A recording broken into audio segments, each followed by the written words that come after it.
We have made it, boys and girls. I am so excited because so many of you, and I've seen in like so many news articles and everything, just if you go by Memphis, you have to go in the giant Bass Pro Shops. Last night I made the first leg of my journey home. I went from Dallas to like an hour west of Memphis. It is now the following morning. I'm in the Memphis Bass Pro Shops, the mothership of Bass Pro Shops, and I'm just gonna go in. I'm gonna explore a little bit because it looks just beyond epic. I'm gonna buy some fishing tackle that I'm in desperate need of. Let's just get in there and check this bad boy out, huh? I mean, it's just jaw-dropping big. All right, we're about to walk into this crazy store. It is so cold now. I spent the week in like 80 degrees and sunny, low wind in Texas, and now it's like 45. It's super windy. The big cold front that's basically hit the entire Midwest and the South has hit. But look at this thing. It's way bigger in person than it looks in video or pictures, I promise you that, because I had seen pictures and it is jaw-dropping big. They have a couple restaurants in here, a hotel, like a bunch of giant fish tanks. I'm just excited to get in here, explore. I think there's an overlook at the very top too. I don't want to really go up there today, but they got everything here. It's like a giant tourist destination. It's crazy. It's not just a store.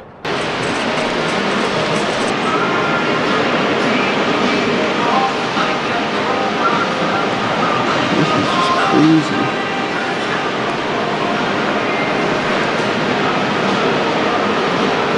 Alright, so that was unbelievable just in itself. Like right when you walk in, there's big signs everywhere, and then there's that big pond, and it's full of, I don't know if they're hybrids or they're stripers, but I think they're a bunch of striped bass. And this ceiling is unbelievably tall, and there's alligators here. Is that a live alligator? Of course it is.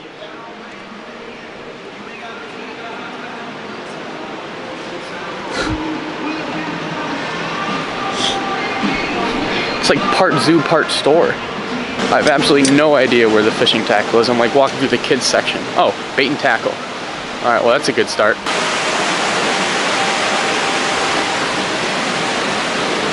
The amount of money spent just to decorate this store is just baffling to me.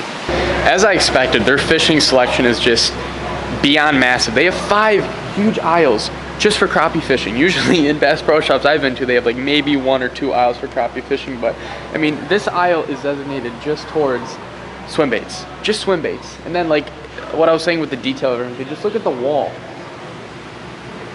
There's taxidermy work everywhere. Everything is like beautifully painted. It's like everywhere you look, there's insane details in this store. It's really blowing my expectations out. Like look right here, you got 2 crappie, 3 crappie, a big smallmouth, another big smallmouth, a big flathead, more crappie, a big alligator gar. Like it's just so over the top. It's amazing. What do we got in here? I don't even know what I want to get. This is a dangerous store for my wallet. New chatterbait trailers are one thing I needed. I need to stop being so ADD in this store and just focus on what I need. I need some jigs, some chatterbaits if they have them, a certain brand, and some jigs. Probably already said jigs, but jigs too. Jigs are important. I lost a lot of jigs this last week bass fishing in Texas. Just a couple jigs, because I'm hopefully going to be meeting up with some of you guys today and fishing. That's what I'm grabbing lures for, fishing today. I'm talking to 2 different groups of people right now. One, a couple guys in Memphis. Not sure if they can get out or not. I know I announced this trip like when I was coming home, like very last minute, and it is a weekday, so most of you have to work or in school, so I really apologize for all that. But those of you that made the effort to reach out and contact me again, very much appreciate it. So hopefully I'm going to meet up with some of you guys to fish with these baits today. I'm not exactly sure. There are no set plans, but I'm pretty hopeful in 2 of them. This is crazy. So those jigs you guys just saw me grab, that was like half of an aisle, and I thought that was their jig selection. No. Entire wall of it, and then there's some more over there too.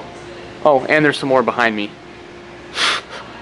I'd love to see how much inventory they sell a day in this store. Okay, where are their chatterbaits? Chatterbaits. I'm looking for a specific brand that stores usually don't carry. It's a Picasso chatterbait. I don't see it. I see a lot of jigs though. Now what in the hell is this?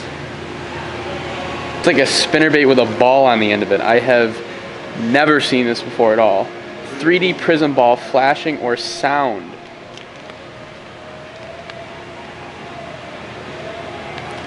I'm gonna have to buy this just because I've literally never seen this before.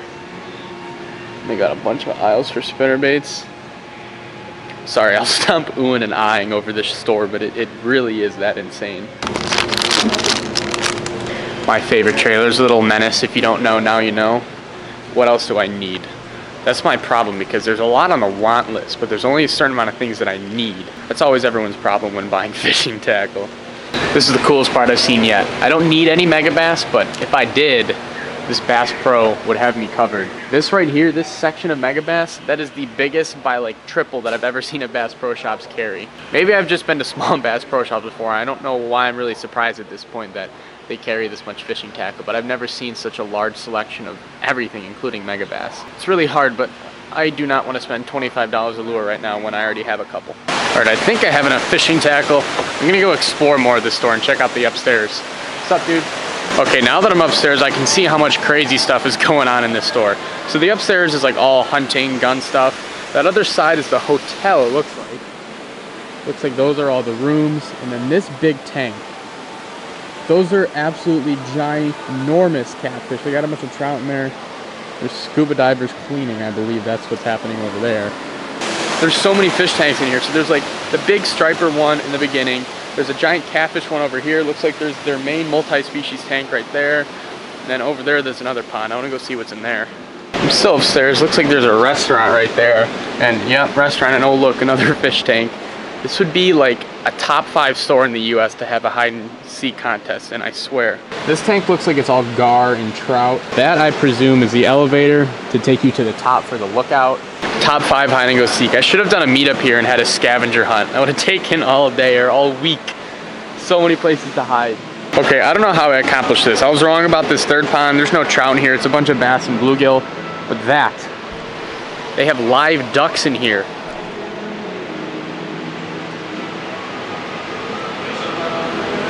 I don't know how they accomplished that without having those things fly all over the place. Now, I think those are flatheads. I think those are blue cats. You got little striped bass here. That looks like a carp or a buffalo.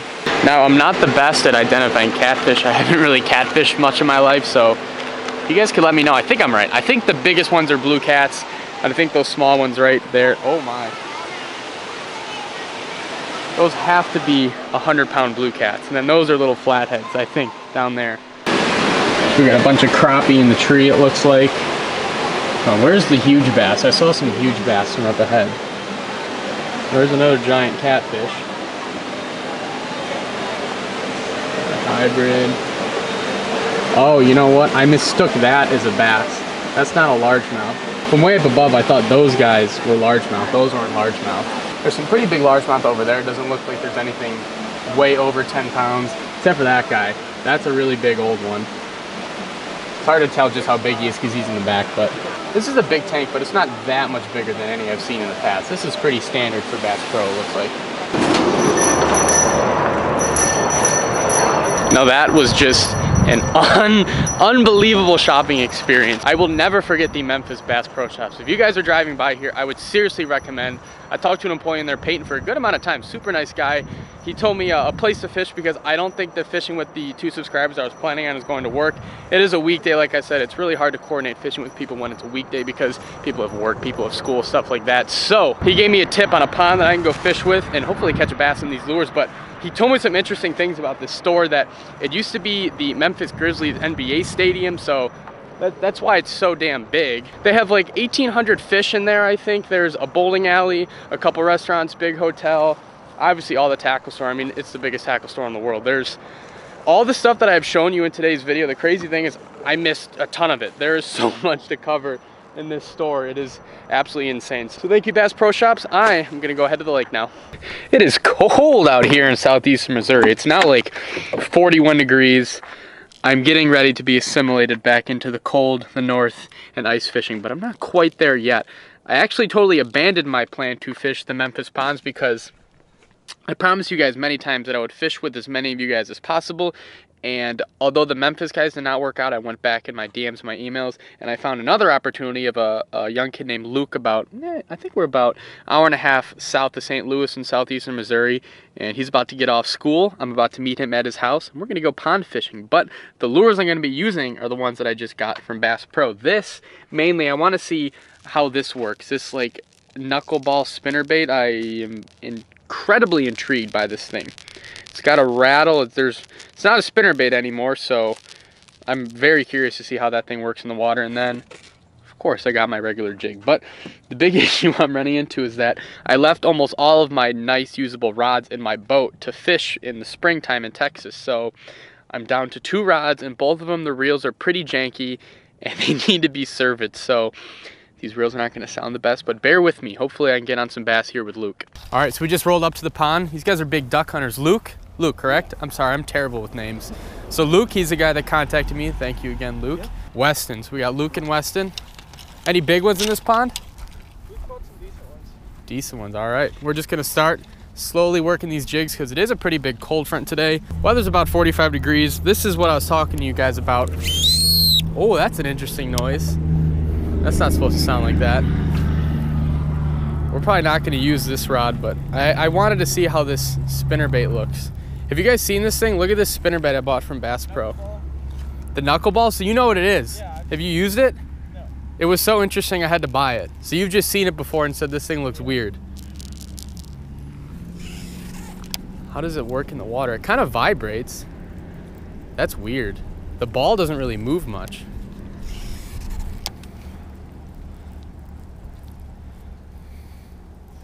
It probably catches fish, honestly, but I'm gonna stick to that jig. That's about enough of the knuckleball, mostly enough of that reel. This was not too much better, but we'll make it work. These are all reels that I'm bringing home to get serviced and not keeping in my boat to use in the spring, so I don't have the nicest of equipment at the moment.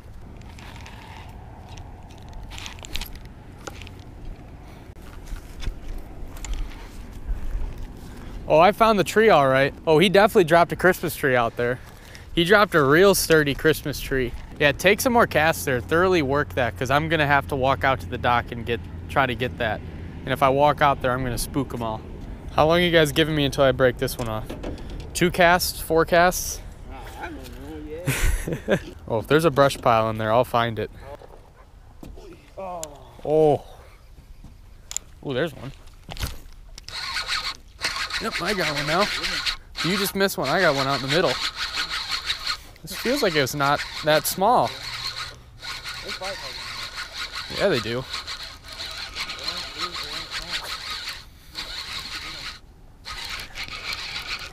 Yeah, it's not bad. Luke, you've got the honey hole.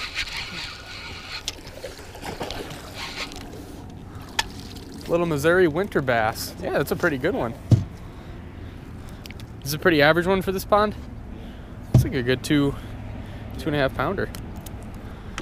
So pale too. Pretty deep out in the middle. Thank you. That might be my first Missouri bass. Thank you, Luke. Ah, that amazing sound. Memphis, it's really big, right? Or honestly, anywhere. Another one. I was swimming it. Catfishing's pretty big everywhere around here in the Mississippi, right? Luke and I were just talking about big cats in the Mississippi. And this fish decided. It's another decent one. This pond's got some good quality to it. Got him. Another pretty decent one? Oh, that's still a good pond fish. Still another like 2 pounder. This pond is stacked. I got one too. Oh yeah. Weston, you need to try jig. You need to get a jig on, Weston. Well, what's the biggest one we've caught out of here? I've caught probably 4, maybe 5. It's got to have some 4 or 5 pounders if they've got this much quality fish in here. Because these aren't like, they're not that fat, but they're definitely healthy fish. Well, one of my brothers. Oh no. There is a lot of brush out there. I got it out. Did I break off? Nope, I got it out. Look, see all the bubbles coming up? I think I ripped a little bit of brush off. So they're just sitting in all that brush out there. It's a weird spot for a bass to be. Bassin and laydowns, what are they doing there? All right, we fished for probably an hour at this pond, and that little flurry we had in the middle was all we caught in this one. So we are going to go to pond number 2. Hopefully more want to eat over there because the sun is setting quickly, so Don't have too much time left, but more than enough time left to catch a couple more. All right, posting up at pond number 2. Weston got his shaky head out because he needs to catch one. Oh. All right, that didn't take long. Fish number 1. Is that on the lipless crank? Fish number 1, lipless crank. Hey. Oh yeah. You got one swimming a jig. And it is all of 8 inches. No, it's probably a little bigger than that. Actually, no, maybe not. Maybe 9 inches. But it's a gorgeous 9 inches. This is when I know I spent too much time in Texas because it's only 45. It's really not that cold and my fingers are freezing. Like, I am not prepared to go ice fishing a lot this winter. My blood needs to get much thicker. Luke, you heading out to work? Yep. Thank you, man. It's here. I'll give you the, I'll go in for the real thing. Thank you, man. Seriously appreciate reaching out. Always great meeting the people that watch my videos and allow me to do this. Yeah! Oh, that one's a whole 2 inches. You got the skunk off. Every fish counts, especially when it's this cold. Let's see this giant. So unfortunately, this is gonna be the last fish on video because I got like a 4-hour drive left and my fingers are just about froze. So let's see our last giant. Weston, how'd you catch that one? Shaky head. Shaky head. The go-to if you don't know what else to catch them on. Yep. What a beautiful, beautiful fish. There he goes. All right, well, Weston, it was great meeting you. Fortunately, I got to get on out of here. Good to meet you too. Good to meet you. Message me. Oh, shaky head of the eye. We're all good. Message me on Instagram so I can keep in touch with you. Yeah. See you, man. Thanks again. All right, we are back in the car now. Had to put the winter hat on because that Texas sun made me a wimp to the cold. However, this was the best travel day I've ever had in my life. Got to see the super cool Bass Pro Shops. Got to eat some amazing Memphis barbecue. You guys didn't see that part, but I just looked at my phone. Best barbecue in Memphis, in this Central barbecue place, pulled up. Amazing pulled pork. If you're in Memphis, if you live in Memphis, you probably know of that Central Barbecue, but that place was damn good. Thank you again to Luke and Weston for inviting me out to fish some ponds with you. We caught some nice fish in the limited amount of time we had. I really wanted to fish with as many people as I possibly could on this journey. Unfortunately, the fact that I'm traveling on weekdays when people have school and work and just timing the schedules, it didn't work out nearly as much as I wanted it to. I have one more leg of my journey. I got to drive 4 hours north to Lake Springfield, Illinois tonight. And tomorrow I am picking up the new aquarium edition, which I'm excited for. You guys have been excited for 2 months, so I can't wait to reveal that. And then I'm just 3 hours home. So tomorrow night, I should be home back in Chicago, which means this big road trip and journey is about to be done. So again, thank you so much to Luke and Weston for inviting me out. Thank you to all you who watch my videos, because if it wasn't for you guys, I could not be doing any of this. I couldn't be traveling around fishing and making this content for you guys to enjoy, because if you guys weren't watching it, then I couldn't be doing it, obviously. So I'm gonna end it on that. A sincere thank you to each and every one of you that watches and enjoys my videos. Let me know if you guys want me to do this more. Like when I'm traveling in the future, it's harder when I'm flying, obviously, but when I'm driving by a car, it's a lot easier to meet up with you guys and fish. So if I should do this more in the future and fish with you guys, which I definitely want to, then let me know. On that note, I'm gonna get out of here and finish my 4-hour drive to Springfield, Illinois. Hopefully all goes well. I will catch you guys on the next episode.